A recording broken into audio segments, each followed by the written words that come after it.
Assalamualaikum warahmatullahi wabarakatuh. Waalaikumsalam warahmatullahi wabarakatuh. Maaf Ustadz, kami mengikuti dalam pengajian di minggu pagi di MTA ini baru 5 kali Pak. Saya terima kasih setelah kami mengikuti, ternyata dengan hati nurani kita bisa menyekrup Pak. Bisa menerima dengan senang hati. Dari mana Bapak? Silakan diperkenalkan Pak, nama saya Sarjono dari Klaten. Tepatnya di Wedi. Wedi. Ya betul. Datang di minggu pagi ini baru 5 kali. Kelima kali Pak. Juga sholat Id juga di sini Pak saya. Ya, Terima kasih ya. juga mengikuti Pak. Ya. Di sini kita akan menanyakan Pak 3 poin yang kami akan tanyakan. Yang pertama bahwa dulu anak kami yang Barb itu mengatakan bahwa akan mengumrohkan ibunya. Namun belum sampai terlaksana, ternyata ibunya sudah meninggal dunia, itu sudah dipanggil ilahi. Ini bagaimana hukumnya? Ibunya meninggal. Sudah meninggal, tapi belum terlaksana umrohnya. Itu yang pertama Ustaz. Yang kedua kali, bahwa kami telah membaca buku bahwa Rasulullah itu pernah berjalan lewat dekat kuburan dengan mendengar rintihan siksaan di kubur, sehingga dia melepas pelepah kurma dan diberikan pada makam tersebut. Itu apa maksud dan tujuan? Dan akan kami tanyakan, karena istrinya sudah meninggal dunia, sebenarnya kami ingin mendoakan dengan ziarah kubur, dengan menabuhkan bunga, itu apakah boleh atau tidak? Itu yang kedua. Sedangkan yang ketiga kali Pak, saya masih bimbang bahwa waktu Ramadan tahun yang lalu, ini berhubung istri itu sakit, saya tahajud tiap malam. Padahal kami mengikuti jamaah di masjid dengan sholat isya tarawih dan dilanjutkan witir. Padahal kami nanti akan melanjutkan sholat tahajud. Kami apakah witir ini katanya dilakukan setelah melaksanakan tugas melaksanakan sholat. Padahal kita tarawih ada sholat witir, nanti malam 2/3 malam kami akan melaksanakan tahajud. Nah ini ide bagaimana sebaiknya, apakah mengikuti tarawih witir di sholat tarawih ataukah witir di setelah sholat tahajud? Berarti kalau witir setelah tahajud berarti kami tidak mengikuti sholat di tarawih. Demikian pertanyaan kami Ustaz. Lebih kurang mohon maaf. Wassalamualaikum warahmatullahi wabarakatuh. Waalaikumsalam warahmatullahi wabarakatuh. Betul. Bapak tadi masih bingung. Saya lihat pertanyaannya memang tampak kalau orang bingung. Betul. Jadi dia sudah merasakan kebingungannya. Ya, pertanyaan dulu anaknya mungkin mampu ya akan mengumrohkan ibunya, maksudnya ibunya akan dibiayai untuk diajak berangkat umroh. Lah belum sampai diajak berangkat umroh ibunya meninggal, ya sudah tuh. Ya, mestinya mau mengumrohkan diajak umrah itu ketika ibunya masih hidup. Kalau sudah meninggal, bagaimana untuk mengajaknya? Ya tidak jadi, no. Tidak jadi ajak umroh waktu sudah meninggal. Ya, jadi ya tidak apa-apa, sudah jadi. Niatnya sudah baik, karena ada dana mau mengajak umroh ibunya untuk umroh. Belum sampai berangkat umroh ibunya meninggal. Ya sudah, tidak jadi umroh.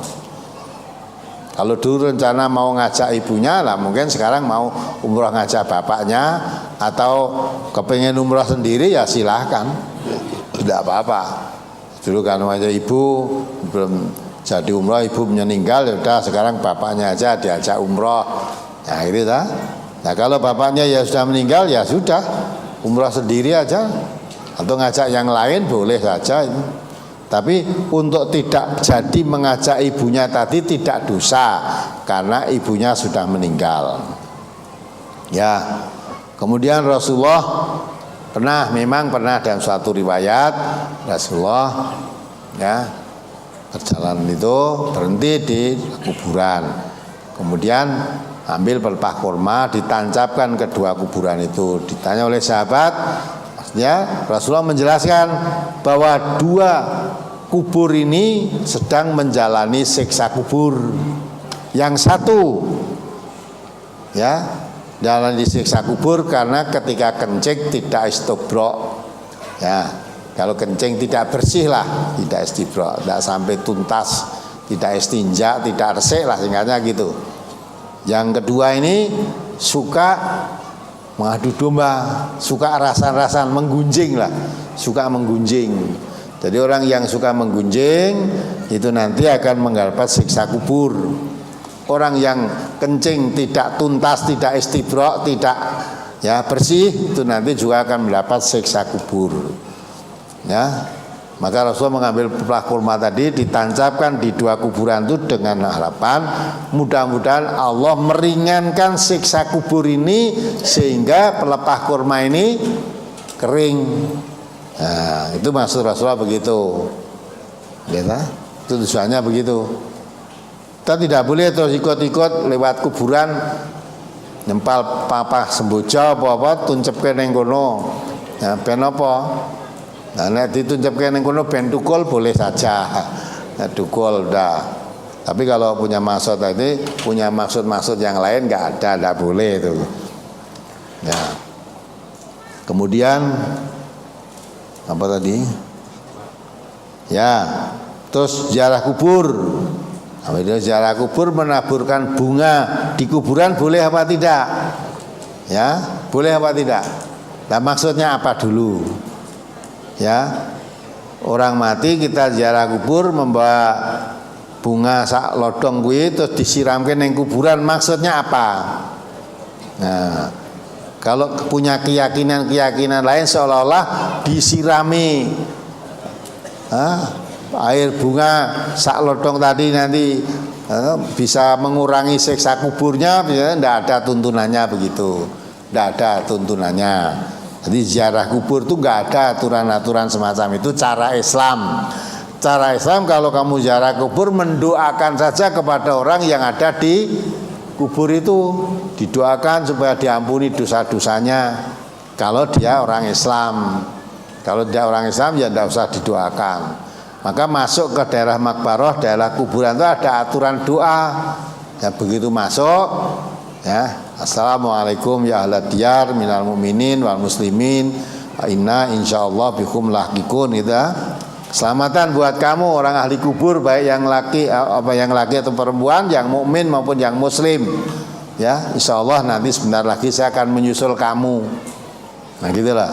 Jadi mendoakan pada yang Islam, laki perempuan, orang yang iman, laki perempuan yang ada di dalam kubur itu, mendoakannya boleh itu.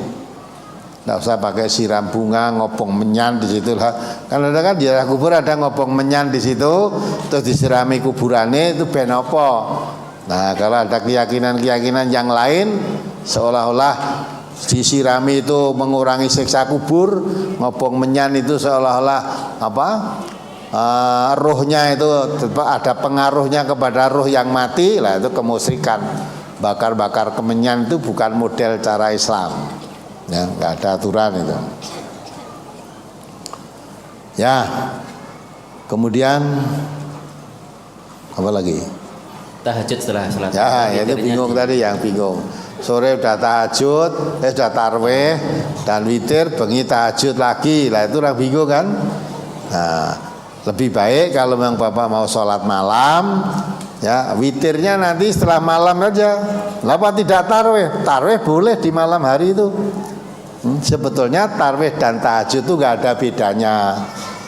Ya, hanya kalau sholat tarweh itu biasa disebut dilakukan di bulan Ramadan.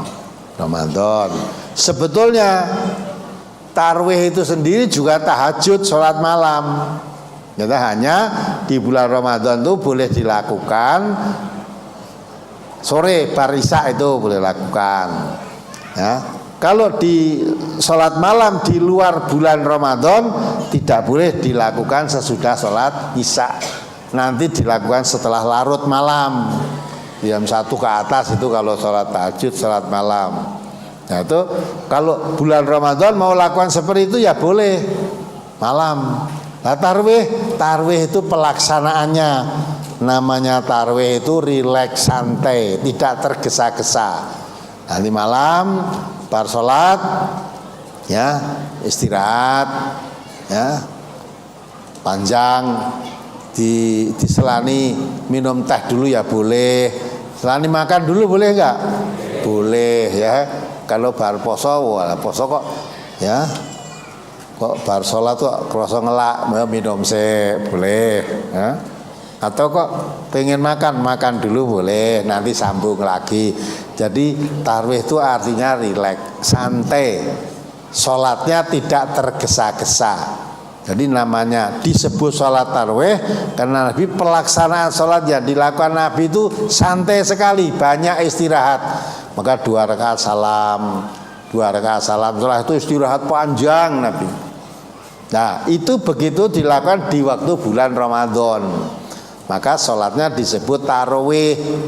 Tarawih itu artinya rileks, santai, tidak tergesa-gesa, gitu loh. Nah terus itu boleh dilakukan kalau di bulan Ramadan, boleh habis isya langsungkan sholat itu, terus nanti witir sekali boleh. Tapi mau dilakukan di malam hari, nanti malam juga boleh. Tidak usah nanti ikut sholat tarawih bersama-sama di masjid. Nanti sholat malam aja saya akan lakukan sholat tarawih di waktu malam nanti, itu juga boleh, gitu loh. Tidak salah. Ya itu kan.